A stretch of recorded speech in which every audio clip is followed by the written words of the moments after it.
novamente aqui pelo canal Bíblia em Poesia, começando um novo livro, o livro de Juízes. Na verdade, se a gente for analisar bem profundamente, esse livro nem deveria fazer parte daqui, não deveria ter existido, porque são tantas coisas erradas, tantos altos e baixos que o povo de Israel passou, mas nós começamos essa jornada para mostrar que apesar do pecado humano, apesar da tragédia toda, Deus sempre esteve disposto a ajudar quando o povo buscava. Você e eu também somos convidados. Está pronto? Vamos a essa jornada? Prepare-se, pegue sua Bíblia e vamos a mais um capítulo da Bíblia em forma de poesia. Vemos no livro de Juízes o povo de Deus derrotado, porque não fizeram a lição de casa, viveram uma vida torta, o que Deus não havia ordenado. Através de Moisés e por Josué, pelo povo foi esquecido e eles nem deram ouvido e se descambaram na fé. Quando o povo buscava a Deus, seus pecados se arrependia, o Senhor demonstrava misericórdia e prontamente o Senhor o socorria. Que grande maratona nós vamos enfrentar agora, meus queridos. São histórias extraordinárias, mirabolantes, lindas e tristes. E você não pode perder nenhum episódio. Então se inscreva, ative as notificações para receber todo dia um vídeo novo no canal. Depois da morte de Josué, os israelitas perguntaram a Deus: quem de nós será o primeiro a atacar os cananeus? Então o povo veio o Senhor veio para com aquele povo falar: eu já entreguei nas mãos de vocês. O primeiro a subir será Judá. Então os homens disseram para outro grupo de seus irmãos. Eles foram pedindo ajuda e pediram ajuda para a tribo de Simeão. Venham comigo ao território que por sorteio nos foi designado e depois nós iremos com vocês para o território que a vocês foi dado. E os homens de Simeão tal proposta aceitaram. O Senhor entregou os cananeus e também os ferezeus e 10.000 homens aqueles homens mataram. Foi lá que Adoni-Bezeque, um forte guerreiro, eles encontraram. Eles lutaram com ele e logo derrotaram. Adoni-Bezeque fugiu, mas eles foram atrás e a ele o encontraram. Os dedos das mãos deles, dos pés também deceparam. E disse Adoni-Bezeque, certamente amedrontado: 70 reis com os polegares das mãos e dos pés cortados apanhavam migalhas debaixo da minha mesa, e isso muita gente viu, e agora pelo que eu fiz, o Senhor me retribuiu. Então os levaram para Jerusalém e ele morreu por lá. Os homens de Judá atacaram Jerusalém na intenção de a conquistar. Eles mataram seus habitantes. Todos foram mortos ao fio da espada. A cidade deles ficou sendo totalmente pelos israelitas conquistadas.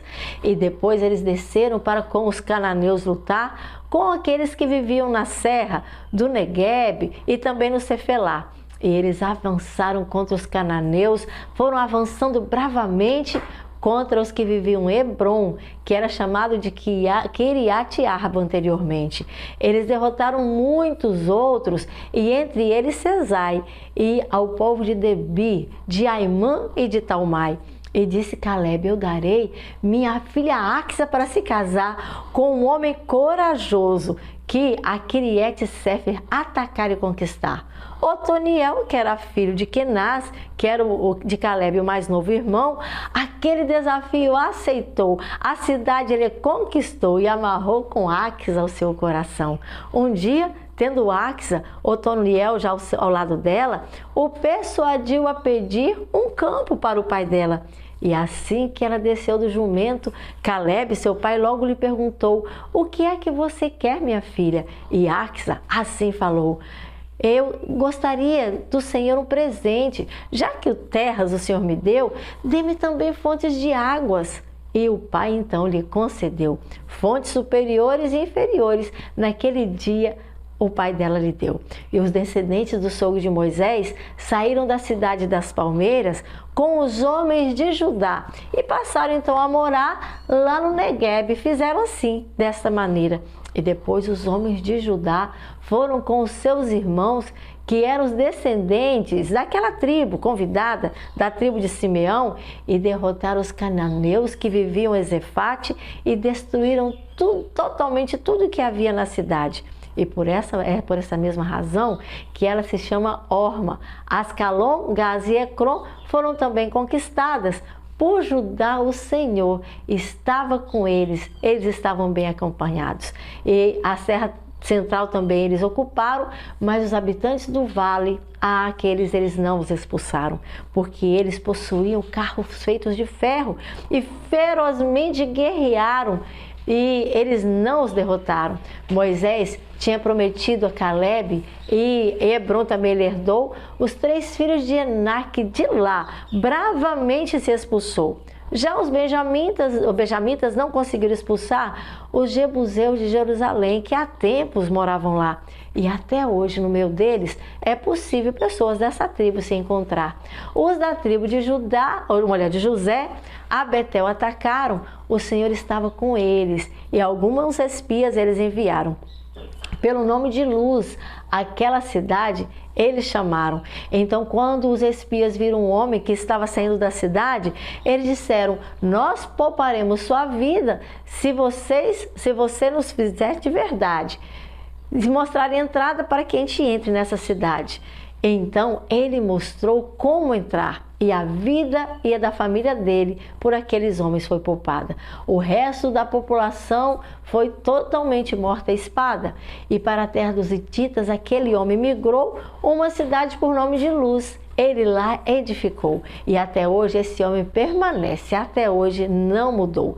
Manassés, porém, não expulsou o povo de Bet-Sean, nem o de Tanak, nem o de Dor, e nem mesmo o de Ibleã, nem os que estavam ao redor da cidade, nem os de Megido, porque, para permanecer na terra, os cananeus estavam realmente decididos. E quando Israel se tornou forte, ele impôs trabalhos pesados aos cananeus, mas não os expulsou completamente a esses e que eram inimigos seus. Efraim também não expulsou os que haviam em Gezer, mas permitiu que em seu meio eles continuassem a viver. Os cananeus por Zebulon não foram de todo retirados, mas foram submetidos a alguns trabalhos forçados. A tribo de Aser também permitiu algum deles permanecerem, e em algumas regiões da aliança eles tiveram a confiança de entre o povo de Deus permanecerem. Os de Bet-Semes, de Bet-Anate não foram expulsos por Naftali, mas permaneceram os cananeus para trabalhar forçadamente enquanto vivessem por ali. E pior, a tribo de Dan, pelos amorreus, ficaram confinados. Não poderiam descer o vale, só na Serra Central eram encontrados. No Monte Heres, em Aijalon e na região de Sabim, os amorreus estavam decididos a permanecerem ali. E quando as tribos de José se encheram de maior poder, os inimigos foram submetidos a trabalhos forçados fazer. Nós vemos aqui pequenas concessões. Deus havia dito: tire tudo, mas eles foram deixando. Sabe, querido, hoje Deus também fala: tire o pecado do seu coração. Tire tudo que te atrapalha, tudo que impede a atuação de Deus deve ser tirado. Pensamentos, acessos, alimentação, vestuário, tudo que atrapalha uma comunhão com Deus. Você tem retirado? Cuidado com as artimanhas do inimigo. O que eu desejo para você hoje, e que é o desejo de Deus também, é que você se apaixone mais por Jesus e que você também seja reavivado pela palavra do Senhor. Até amanhã.